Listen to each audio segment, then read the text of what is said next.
Boa noite.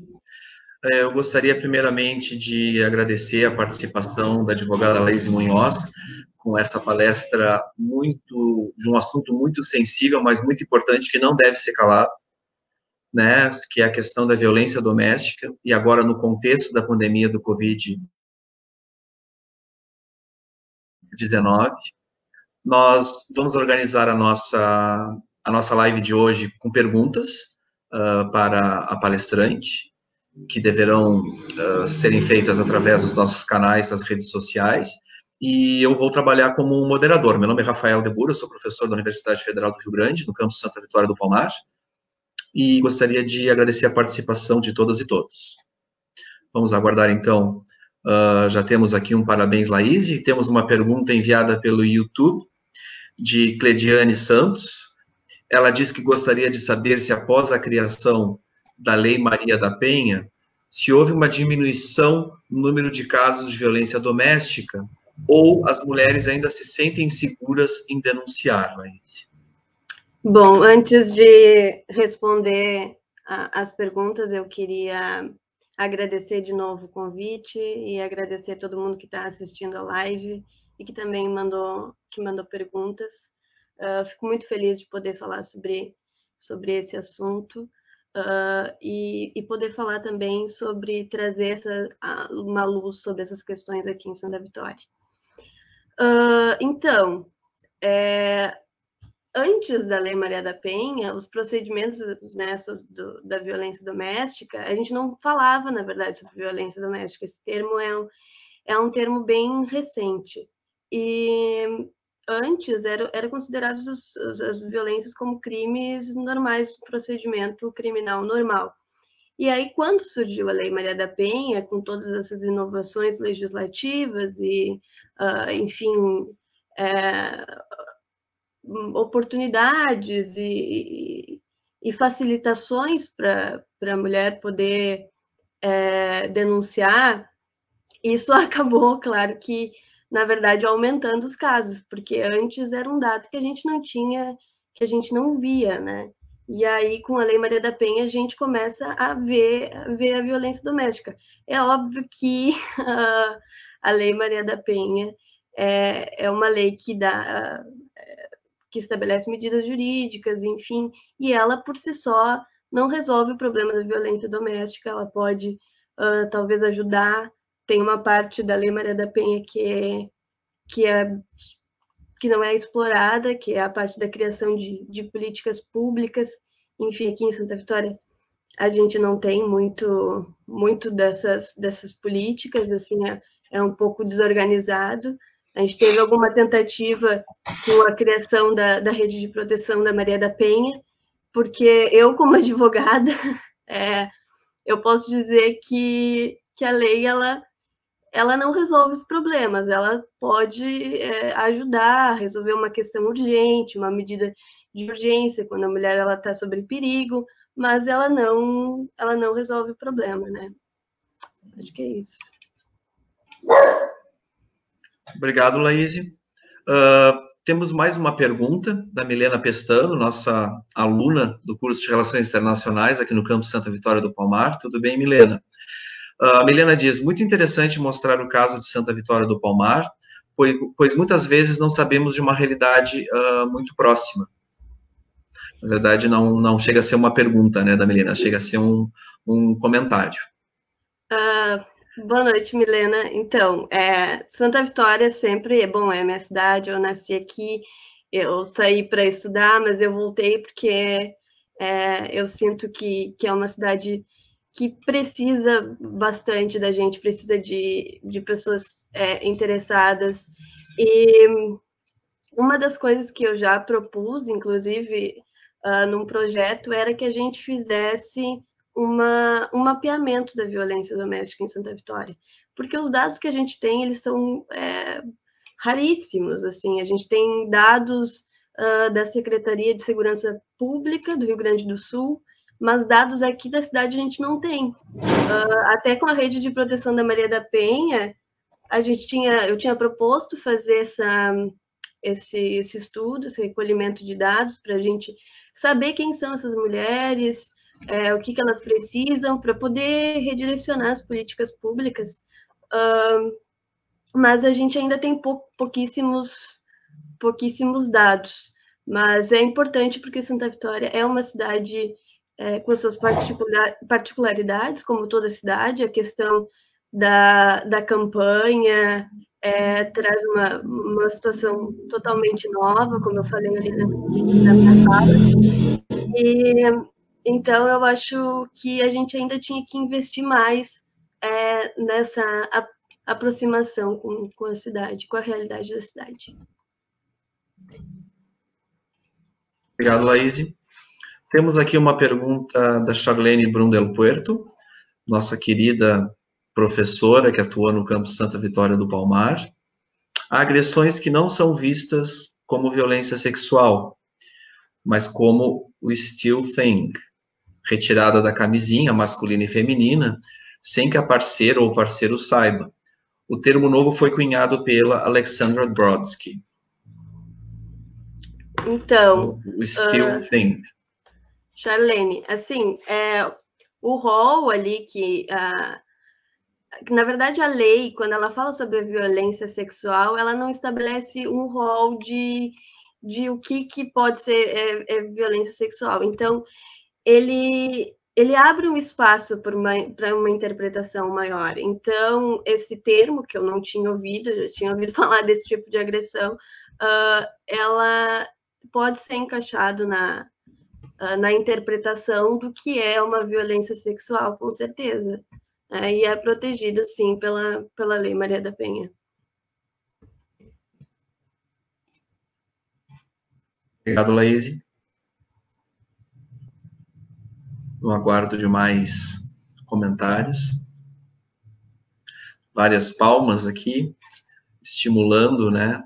Ângela Neves de Ávila nos dá um oi. Acredito que eu tenho alguma pergunta. Não, Angelice Motter, que é a nossa aluna do curso de hotelaria.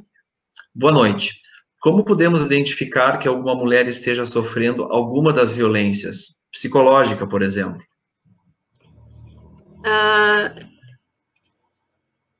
Então, a violência doméstica ela é extremamente sensível, né? Porque ela acaba causando na mulher, por causa de toda uma cultura, enfim, uma vergonha muito grande por ser, às vezes, seus parceiros, né? Ou com a família, a pessoa não quer denunciar ou não quer falar sobre. Então, essa pessoa fica muito retraída, assim, né?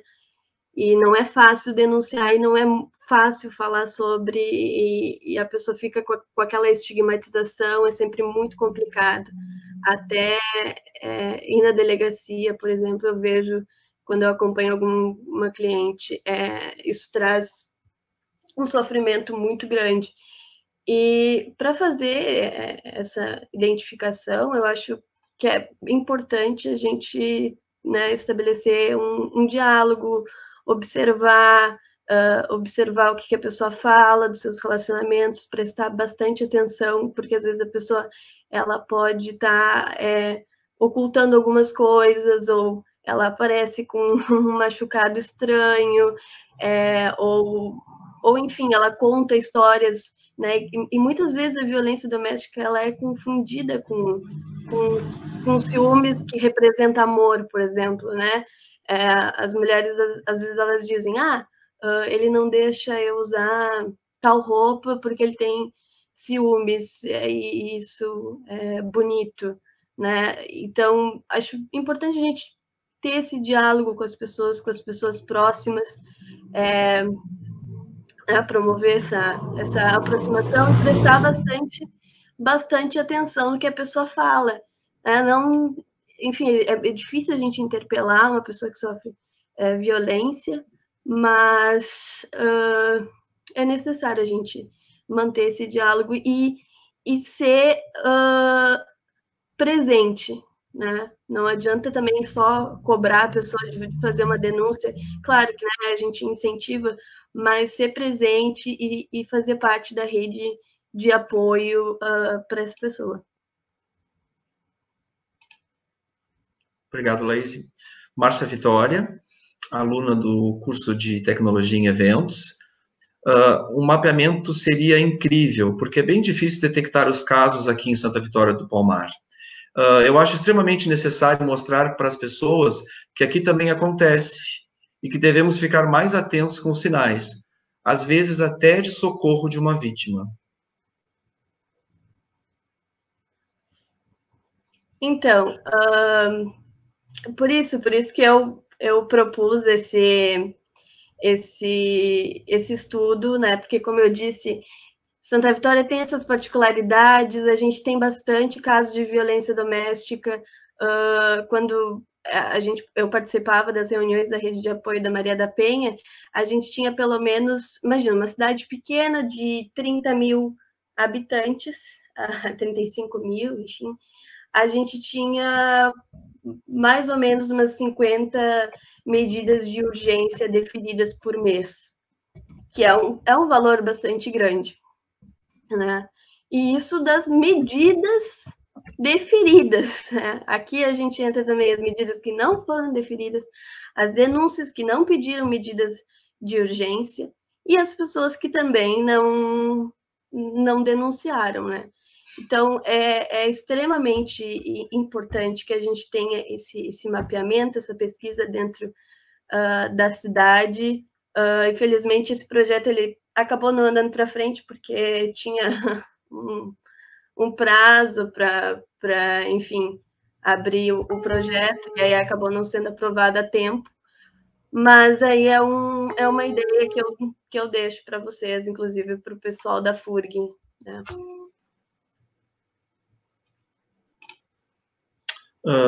A Verusca Oliveira tem um comentário. Esse assunto tem que ser mais abordado, pois muitas vezes as pessoas não têm acesso ou têm receio de poder auxiliar o próximo. Acho que isso é uma questão bastante debatida, né? Aqui em Santa Vitória seria necessário uma rede de apoio às vítimas.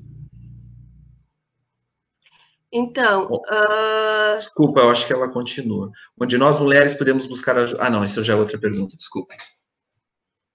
Tá, sim, uma das coisas até que eu me preocupei em falar na minha fala é a questão do procedimento prático, por exemplo, porque as pessoas as mulheres ficam muito inseguras em denunciar né, para uma violência doméstica, também, né, ademais pelos os motivos óbvios, mas também porque elas não sabem como é que funciona o procedimento, elas não sabem como fazer uma denúncia, elas não sabem como é que vai ser no fórum, se elas vão ter que encontrar com aquela pessoa de novo, elas não sabem que tu pode dizer, olha, não quero falar na frente do agressor, elas acham que vão ficar envolvidas durante todo o processo e não necessariamente, né?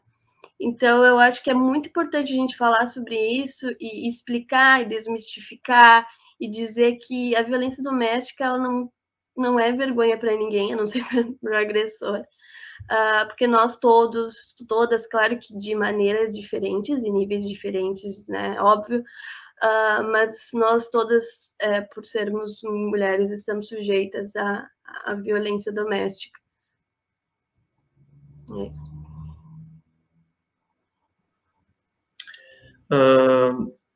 Uma pergunta. Onde nós mulheres podemos buscar ajuda aqui em Santa Vitória do Palmar? Teria algum telefone, WhatsApp, etc? Então, a denúncia, ela pode ser feita na delegacia ou ligando para o 180, né? O 180, ele é uma central que aí, tu dando o teu endereço, passa para a tua delegacia. Agora, a questão da busca de ajuda, de apoio, e aí um apoio que não é institucionalizado, enfim, porque institucionalizado a gente não tem muita coisa aqui em Santa Vitória. A gente tem a assistência social, que ela provém algumas coisas, às vezes hospedagem para as mulheres. A gente não tem o único coletivo que eu sei, né, feminista, é o da FURG, né? Mas aí eu acho que também é só para os estudantes. O CAPES, enfim, a gente não tem muita rede de apoio da violência doméstica, da mulher que foi agredida por violência doméstica. Eu também, como eu sou presidente da Comissão da Mulher da OAB, eu costumo ouvir, conversar e orientar, e eu sempre digo para todo mundo que se souber de alguém que está sofrendo violência, pode falar comigo, mas eu também sou meio que sozinha, assim, nesse projeto, então não tem nada muito bem estruturado nesse sentido. Santa Vitória tem uma deficiência muito, muito grande em construir essas redes de apoio. É isso. Obrigado, Laís. A Chayane Nunes, também nossa discente do curso de Tecnologia em Eventos, ela relata que tem uma pessoa próxima que já sofreu 2 agressões do companheiro. Já foi feita a denúncia, porém ela não quer que ele seja preso. Essa atitude dela pode ser medo do que possa acontecer depois que ele saia, caso seja preso? Essa questão da prisão é algo que eu tenho algumas considerações a fazer, porque eu acredito que a prisão ela não resolve muita coisa, né? Ela não ensina, ela não ajuda em muita coisa, na verdade. E quando se fala em violência doméstica, quando é praticada por um companheiro, o ex-companheiro tem um fator afetivo aí muito grande. Então, as mulheres elas não querem que seus por mais que a pessoa tenha agredido, eles não conseguem entender, desvincular esse fator emocional e aí fazer a denúncia. E é muito compreensível, porque assim, as pessoas que já sofreram de relacionamentos abusivos, elas podem falar melhor sobre isso, mas pelos relatos que eu já ouvi, é muito difícil tu enxergar e tu poder tirar essa parte do emocional da equação e denunciar essa pessoa ser presa. Né? E depois, quando essa pessoa é solta também, ela muitas vezes volta a praticar o ato. Então, para mim, a prisão ela não resolve muita coisa. Né? O que eu vejo de alternativa, e que eu até tinha proposto para o Rafael, era que a gente criasse algum tipo de pena alternativa que fosse aqui na nossa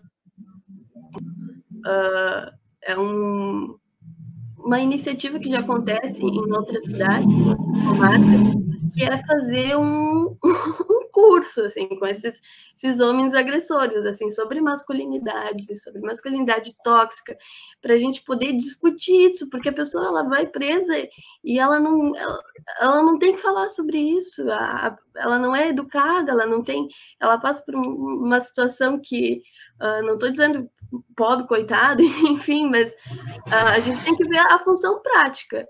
Né? Nosso sentimento de vingança diz o quê? Não, eu quero que essa pessoa seja presa, né? Mas eu querendo que essa pessoa seja presa, eu vou resolver o problema, eu vou resolver o problema dessa mulher, eu vou resolver o problema de outras mulheres que esse agressor pode repetir né, a conduta.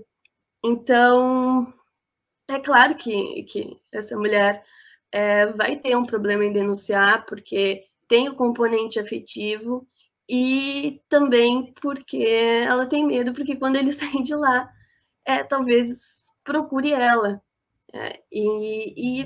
Enfim, aí esse círculo de Lei Maria da Penha vai continuar acontecendo. Obrigado, Laís. A Cleidiane Santos, professora coordenadora do curso de hotelaria do campus Santa Vitória do Palmar, gostaria de parabenizar a Laís pela fala, dizendo que foi muito esclarecedora. Obrigada. Não sei se temos ainda mais alguma pergunta. A Darciele Marques Menezes também, professora do curso de Tecnologia em Eventos. Parabéns, Laís, pela fala maravilhosa e esclarecedora. com o aumento dos casos de violência doméstica durante a pandemia, existe um aumento de denúncias de casos específicos de violência praticada por filhos com relação à mãe. Tu acha que nesses casos existe uma dificuldade maior em realizar a denúncia? E também são casos pouco notificados mediaticamente. Então, temos duas perguntas aqui, né? Denúncias de casos específicos de violência praticada por filhos com relação à mãe, né? E se você acha que nesses casos existe uma dificuldade maior em realizar a denúncia, porque são casos que não são notificados com grande frequência pela mídia. Sobre o aumento desses casos durante a pandemia, a gente não tem dados sobre isso ainda. Na verdade, os dados que foram liberados foram dados bem crus, assim, que foi o aumento das denúncias.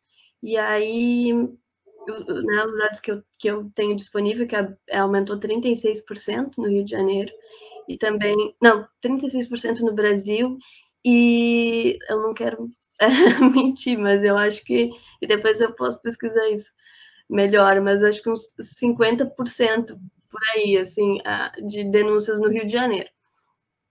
Então, enfim, o dado que a gente tem é um dado bem, bem cru mesmo, a gente não sei dizer se aumentou esse tipo de violência em relação à mãe e filho. E, olha, eu tenho só que dar minha opinião sobre esse caso, né? Mas a gente tem uma cultura, assim, que eu sempre falo, que a questão da figura da mãe, né? Do amor incondicional da mãe. Toda essa coisa, assim, de amar o filho, independente do que ele faça, isso é uma coisa que colabora, eu acho, para a falta de denúncias nesse caso. A gente tem essa pressão sobre as mulheres de amarem os seus filhos incondicionalmente. O filho pode ser um agressor, ele pode ser qualquer coisa, mas é a obrigação da mãe. E isso eu acho que com certeza dificulta essa denúncia, e é algo que a gente tem que desconstruir também, assim, até em pesquisas minhas sobre presídios femininos, eu vejo que a questão do filho na vida da mulher é muito importante.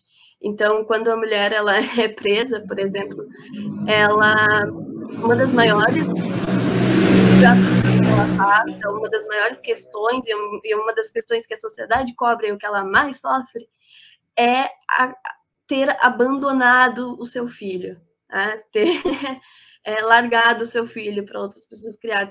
É tudo a questão do filho muito, muito, muito presente. Então, claro, eu acho que deve ser bem mais difícil, né?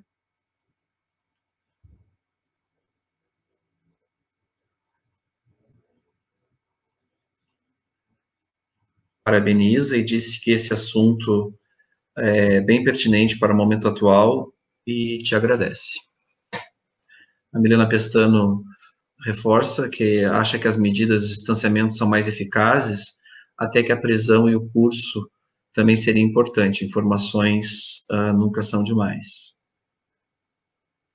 Pamela Amado, professora do curso de Comércio Exterior, agradece pela excelente fala e diz que acha importantíssimo trazermos esse tema em debate com os docentes e discentes e a comunidade em geral. Concordo com a Pamela. Eu sempre fui uma defensora, assim, da integração da PUC com a comunidade de Santa Vitória. Eu sempre achei que seria uma coisa bem, bem interessante da gente fazer, porque eu, como santa vitoriense, fico muito feliz da gente poder ter a FURG aqui na nossa cidade, e a gente conta com pessoas tão interessadas, tão inteligentes, enfim, com projetos tão legais, que essa aproximação da comunidade acadêmica com a comunidade local, até para falar sobre violência doméstica, porque acontece dentro do campus também, é bem importante se fazer. Eu acho que seria um projeto bem legal. Eu lanço esse desafio. Obrigado, Laís. Esperando mais algum comentário, alguma... O som tá ok? Tá todo mundo nos escutando bem? Luan e Nayana, da empresa Checklist, gostariam de parabenizar. Obrigado, Luan e Nayana. Obrigada. Samantha Lang, acredito que terá uma pergunta. Está nos dando boa noite. Não. Márcia Cadori, muito bom, Laís. Minha ex-chefe na Procuradoria Fiscal. Me ensinou muita coisa.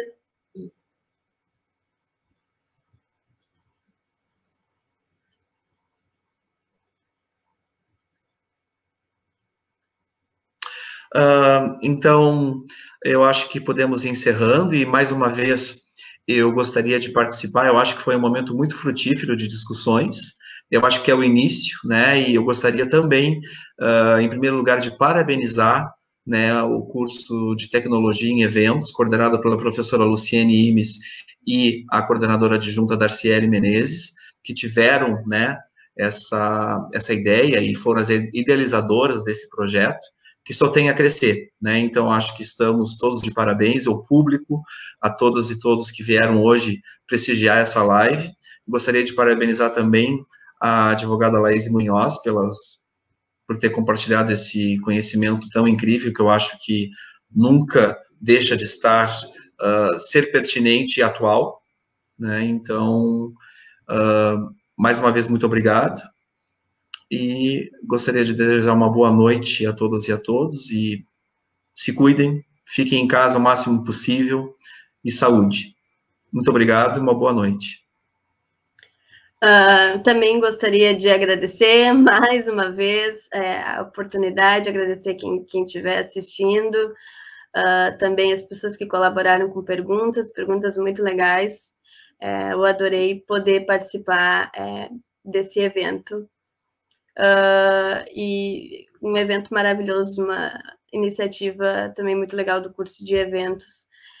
E é isso, obrigada.